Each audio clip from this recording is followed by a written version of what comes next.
From failing to reach a middle ground a month away from the actual fight, to getting it canceled altogether, Dana White slammed both Fury and Usyk over their careless delays leading up to the match. He wasn't shocked by the whole outcome though. The four-belt unification was set to be one of the most highly anticipated heavyweight fights ever, with the winner taking home all four titles as the unified world champion. In case you don't realize how huge the fight was going to be, the last time the heavyweight division was unified was over 2 decades ago, which was in April 2000 when Lennox Lewis held the WBA, WBC, and IBF titles. So naturally, everyone was brimming with excitement over seeing two of the best fighters face off in the ring. But by now, fans have gotten used to how often big fights fail to come to fruition because of the politics and drama surrounding the sport. The UFC president Dana White is no exception. Before heading up to the UFC, White, who's an avid fan himself, is well aware of the struggles the audience faces, and he's very vocal about his disdain for it. We try to make the big fights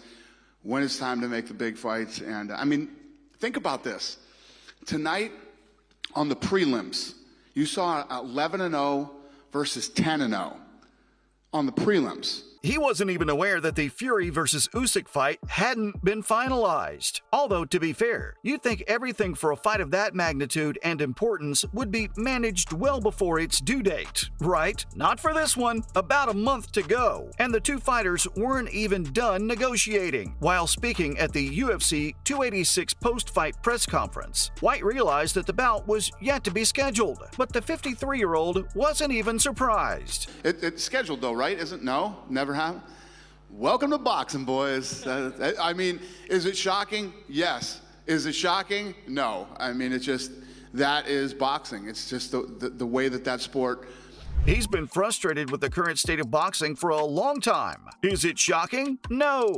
It's just that it is boxing. That's the way that sport always seems to play out. The big fights that should happen never happen. He mentioned that the most anticipated fights always seem to drag out the most. And on the rare occasion that they do happen, they're always late because of all the negotiations and unnecessary delays. He also stated that this was infuriating to deal with back when he was a fan. And as a result, he built the UFC to be the exact opposite of boxing. When it's time for a big fight to take place, they get it done as soon as possible. White also brought up the UFC 286 clash between the undefeated Lerone Murphy and Gabriel Santos, further proving his point. He mentioned how both of them had delivered an incredible fight, and it was all thanks to the UFC for piecing together a fight between 11-0 versus 10-0. That's just the way the promotion is built. White practically structured the UFC to be everything boxing is not, by matching the best with the best and putting them up against each other sooner rather than later. He ensures that fans don't have to face the same problems as boxing. The guy hates the way the sport is managed. He even claimed that the business was broken and unfixable. The man takes every chance he gets to make sure everyone around him knows how much he avoids mixing his MMA business with pro boxers. Every time he even thinks of doing something with boxing, he reminds himself of the nightmare it would be to try and fix the sport. So why should he even bother dragging himself into this mess when he's doing fairly well at managing the UFC? It seems like there's one experience in particular that has scarred the president for life. Back in 2017, he witnessed Conor McGregor, who's an MMA artist, face Floyd Mayweather Jr. in a ring with boxing gloves. Although Mayweather had already retired from pro boxing by then, he still appeared to be several levels above McGregor, who was left in pretty rough shape. Not to mention, after seeing Mystic Max state, Pretty Boy himself called the fight off in the 7th episode. And that was pretty much when White drew the line. Even though boxing was going through a rocky phase, he concluded that bringing the fighters into the octagon could end up backfiring on him. The struggling sport would end up taking his business down with it. I mean,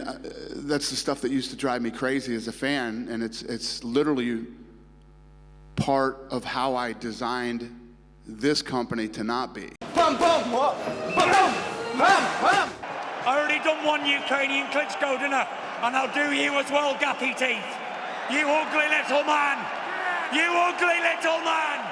But that's not the only reason White tries to steer clear of it. He's also not in favor of how money is such a significant factor in it. The fighters get paid in big amounts, and in return, charge sums that are impossible to match in the MMA. Every time there's a fight, it's more about the amount of money they can squeeze out of their opponents. And that's before the fight is even scheduled. In the end, there's no promise at all that hassle was even worth anything. And that's exactly what happened with Fury versus Usyk. There was a lot of drama surrounding how the cash will be split. When asking for an equal split of the money, Usyk was told that he wasn't worthy of a 50-50 deal. He was also told that he wasn't on the same level as Fury and needed to get his priorities straight, or he might not even get the fight. That's disrespectful. The two eventually reached an agreement through a social media exchange. Usyk agreed to a 70-30 split, but threw in some of his terms. The two previously sat down to discuss a 50-50 and 60-40 split in favor of the winner, but Fury wasn't even going to hear of it. The WBC champion wanted a significant difference in purse between the two of them and wanted to make sure he walked away with more money than Usyk. Using his influence to favor, he took to social media, demanding a 70-30 split in his favor. To add emphasis, he also said that he wouldn't entertain any other offers and would otherwise call off the fight. And much to everyone's surprise, the Ukrainian heavyweight boxer called his bluff. He accepted Fury's conditions, but added in some of his own. He stated that the Gypsy King must donate £1 million to the Ukrainian appeal. Besides that, he'll also lose 1% of his purse to the Ukrainians for every day he doesn't sign the contract. It seemed like things were finally settling down, and the two were reaching mutual ground. But later, Usyk's promoter announced that they had to call it off. Apparently, Fury had more demands up his sleeve. His promoter mentioned that as soon as Usyk accepted the 70-30 split, it had gone too far. They had a feeling Fury would start to take advantage of the decision to come up with more negotiations in his favor. It was like Usyk was the only one putting in all the effort to make the fight happen, and if Fury was just going to be putting in more obstacles in the deal, then they were done with it. Ultimately, the list of things he wanted was unacceptable, and to some extent, even disrespectful to the unified champion and former undisputed champion. In a way, this just proves White's claims against the sport. It ticks all the boxes. Delayed negotiations? Check. Large sums of money? Check. Ultimately, no end goal? Check. The whole thing is pretty disappointing, since everyone was rooting for the match to take place. Bets were being placed, predictions being made, and everyone was amped up to watch the Cat and the Gypsy King compete for the belt. And although Usyk has now moved on and is planning his next fight, that is likely to be with his mandatory WBA challenger Dubois. Fury's camp, however, is still trying to make the fight happen. I wouldn't recommend getting your hopes too high, though. As White said, this is a common occurrence in the sport, and is just another fight in the list of many that never really made it to the ring. That's why Dana White slammed Tyson Fury and Oleksander Usyk.